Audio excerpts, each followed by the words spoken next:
In the gentle expanse of the Yellow Sea, a roll-on, roll-off passenger ferry sails quietly through the Mayangol Channel. On board, passengers settle into the rhythm of a peaceful voyage. On the bridge, the third mate was in charge of navigation. The captain had left the bridge shortly before to take a break in his cabin. Traveling at about 18 knots, the third mate officer ordered a 5-degree turn to port to adjust the vessel's heading. The helmsman, however, executed a much sharper turn, about 15 degrees. This excessive maneuver placed sudden stress on the ship's stability. The abrupt change in direction caused vehicles and containers to shift on the lower decks. On the passenger decks, passengers felt a sudden vibration and tilt. Many on the fourth deck were in their cabins preparing for breakfast. For a moment, confusion hung in the air, but no one panicked. 2 minutes later, the ship's angle of tilt exceeded 20 degrees and continued to worsen rapidly, passing 40 degrees. What began as a calm and uneventful morning is now descending into one of the darkest hours of the vessel's journey. Will the crew's seamanship abilities manage to regain control, or this will be on the haunting moments in the modern maritime history?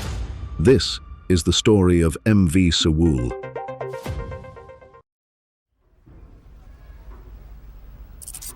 The MV Sewol was a roll-on, roll-off passenger ferry, a vessel engineered to transport both vehicles and passengers on regional sea routes. The vessel was operated by Chonghaejin Marine Company.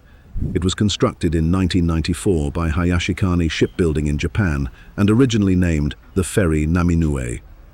For 18 years, it operated safely on routes between Osaka and Okinawa. In 2012, the ship was sold to the South Korean operator Chonghaejin Marine and renamed Sewol, a Korean word meaning beyond the world. After its purchase by Chonghaejin Marine, the Sewol underwent major modifications between October 2012 and February 2013. The changes included the addition of 2 extra passenger decks and the expansion of the cargo area. As a result, the gross tonnage increased by 239 tons, reaching 6,825 tons, and the passenger capacity rose by 116, for a total of 956 people, including crew. However, these structural changes caused the center of gravity to shift upward by 0.51 meters and introduced a left-right imbalance in the vessel. After the modifications were completed, the Sewol passed all inspections by the Korean Register of Shipping, receiving its safety and pollution certificates on February 12, 2013. To enhance stability, the maximum cargo limit was reduced to 987 tons, and the ballast requirement was increased to 1,703 tons. The Sewol entered service on March 15, 2013. It operated 3 round trips per week between Incheon and Jeju, covering a distance of 425 kilometers each way. Each one-way voyage took approximately 13.5 hours to complete. By the day of the incident, it had completed a total of 241 round trips on the same route. On April 15, 2014, the Sewol was scheduled to depart the port of Incheon at 6:30 p.m. local time. Due to dense fog, visibility dropped to less than 1 kilometer, prompting the Incheon Vessel Traffic Service to issue a low visibility warning at 5:30 p.m. As a result, the Shipping Association delayed the vessel's departure. At 8:35 p.m., after weather confirmation from the Palmeido lighthouse operator and consultation with the Korea Coast Guard, the restriction was removed. The ferry departed at approximately 9 p.m., becoming the only vessel to leave the port that evening. At the time of departure, the vessel carried 476 passengers, 33 crew members, and 2,143 tons of cargo, including 185 vehicles. Among the passengers were 325 students and 14 teachers from Danwon High School, traveling on an organized field trip. Additionally, 5 passengers were of non-Korean nationality. The vessel was under the command of a 69-year-old master mariner, serving as a temporary replacement for the regular captain. The master had over 40 years of maritime experience and prior familiarity with the Incheon-Jeju route. He was employed on a 1-year contract, earning a monthly salary of approximately $2,500 US. Together on the command deck were First Mate Kang Won-sik, second mate Kim Young-ho, third mate Park Han-kyul, and helmsman Cho Joon-ki. Each performed designated bridge duties under routine operating conditions in accordance with standard maritime procedures. A total of 33 crew members were assigned to the voyage, 19 of whom were irregular or part-time employees. After clearing the port, the ferry settled into routine navigation through the Yellow Sea. Bridge operations followed standard watch rotations, with navigation and engine systems functioning normally. The ship maintained a steady course, proceeding southward at an average speed of 18 knots. Throughout the night, the bridge crew monitored weather and traffic conditions. Officers conducted periodic position checks, while the autopilot system managed the vessel's heading. Radio communications with coastal control stations continued without incident. Passengers rested in their cabins as the ship passed through calm waters under clear skies. By early morning, bridge responsibilities transitioned to the next watch team. At approximately 7:30 a.m., third mate Park Han-kyul and helmsman Cho Joon-ki took over control of the vessel. Under their supervision, the Sewol continued on course toward Jeju, maintaining stable speed and direction under autopilot. At approximately 8:20 a.m., the Sewol approached the Bengal Channel, about 3 to 5 kilometers from its entrance. During this approach, third mate Park Han-kyul instructed helmsman Cho Joon-ki to switch the vessel's steering system from autopilot to manual control, in preparation for navigating the narrow channel ahead. By 8:27 a.m., the Sewol was on a course of roughly 137 degrees, advancing steadily toward the channel. Weather and sea conditions were calm and favorable, with wind speeds between 4 and 7 meters per second, wave heights around half a meter, and good visibility across the horizon. The Bengal Channel is known for its strong and unpredictable tidal currents, requiring precise steering and constant vigilance from navigating officers. At the time of the voyage, weather and sea conditions were calm, and the Sewol was proceeding along a regularly used route through the channel.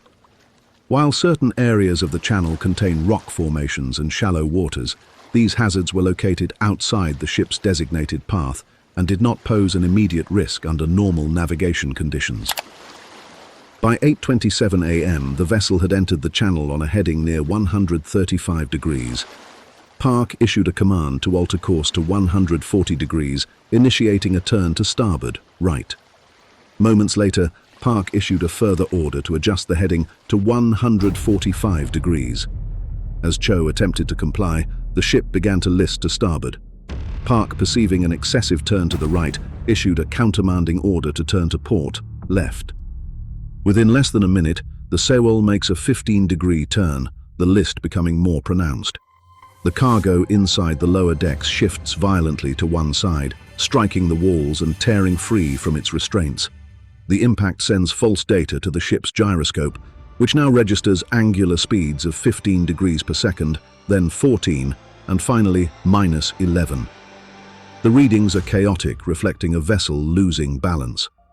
As the cargo slides, the shift in weight makes the tilt even worse. The Sewol rolls another 10 degrees into the water, now at a 30-degree list. Objects, vehicles, and freight containers crash into one another below deck. The sudden angle forces cars and cargo toward the port side, breaking the ship's internal balance. Water begins to rush in through the cargo loading doors and the stern entrance.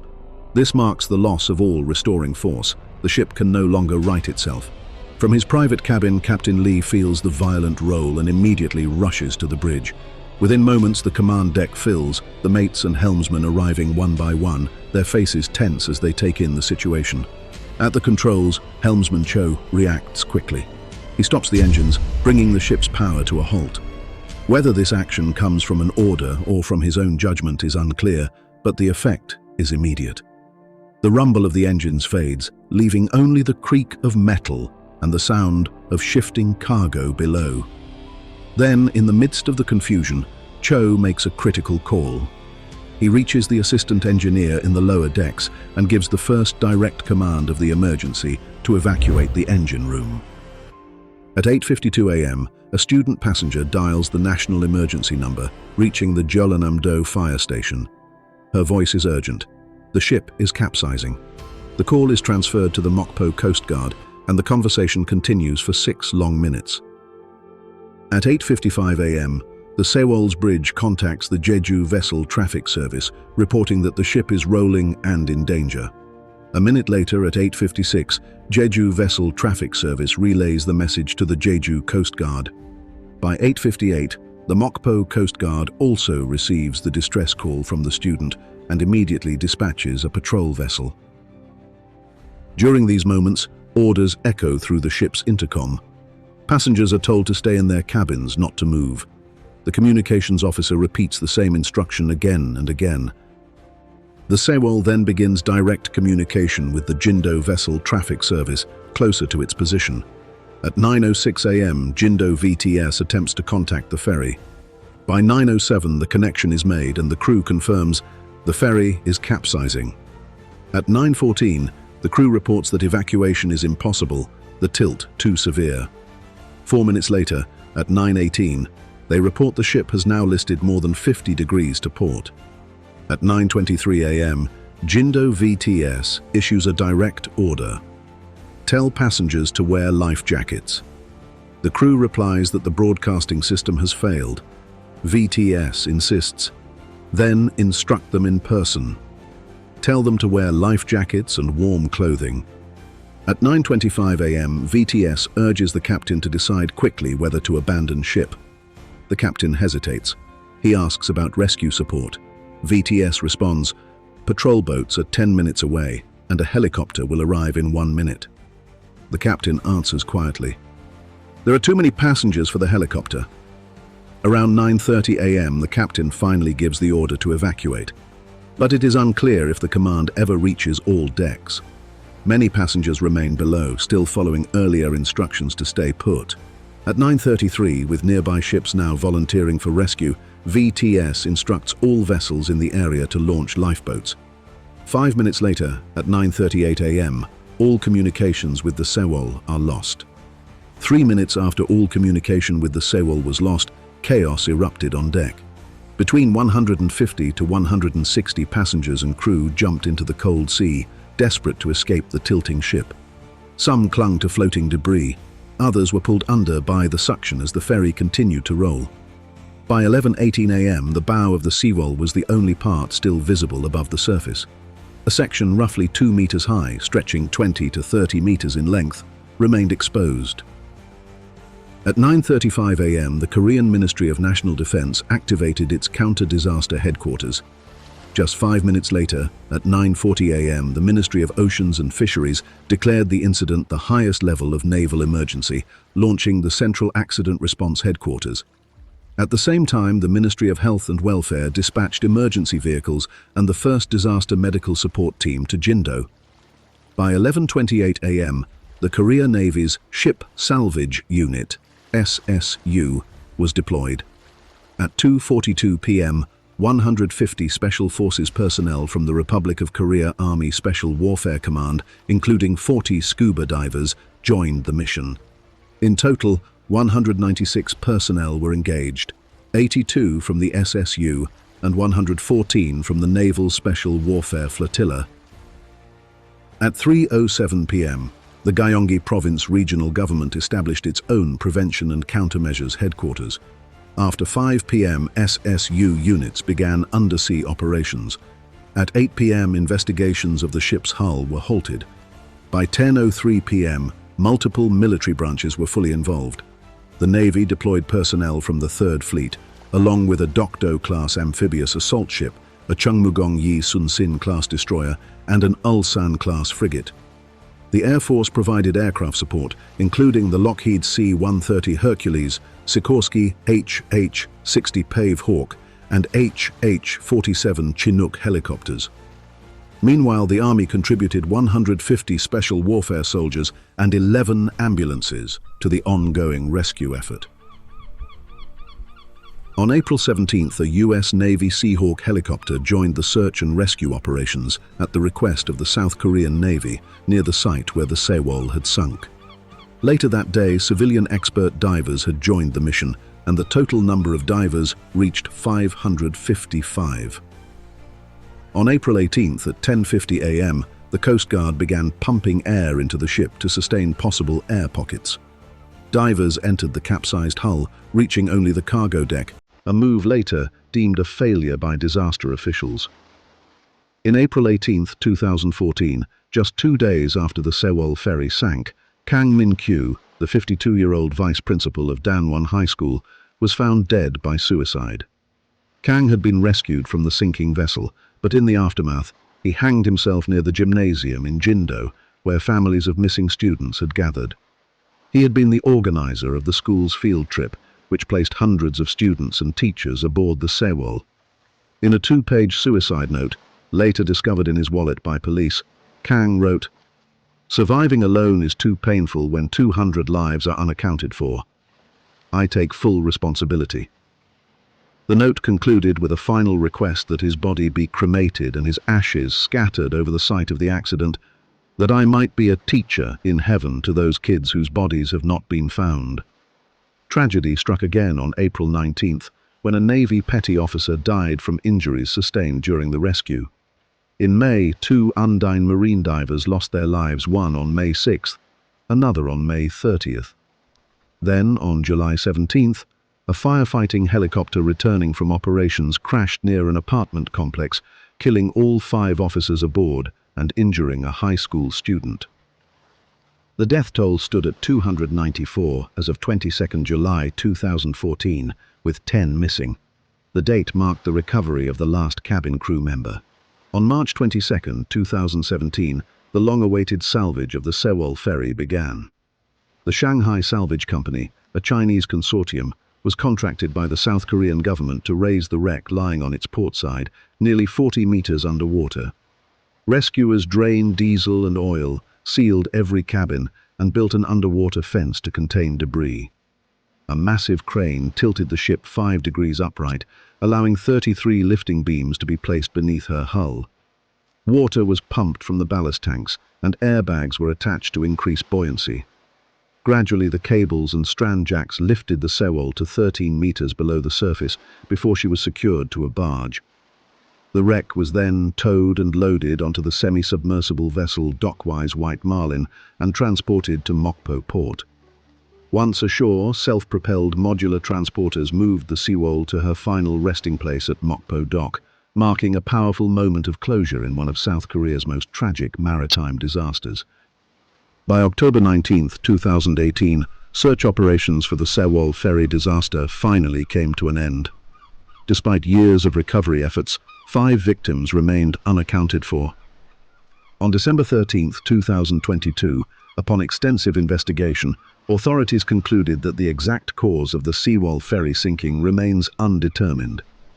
Early findings, however, revealed several likely contributing factors. Investigators first focused on an unreasonably sudden turn to starboard, made between 8:48 and 8:49 a.m. This abrupt maneuver caused the ship's cargo to shift to port, triggering a severe list that quickly made the vessel uncontrollable. Analysis of the ship's AIS data confirmed the turn, and the crew themselves acknowledged it as the primary cause.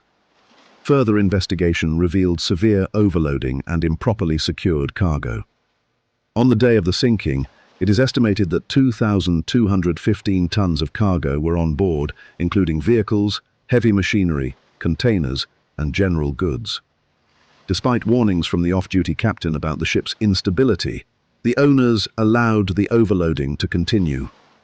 Compounding the problem, the ferry carried just 580 tons of ballast water, far below the recommended 2,030 tons required for stability.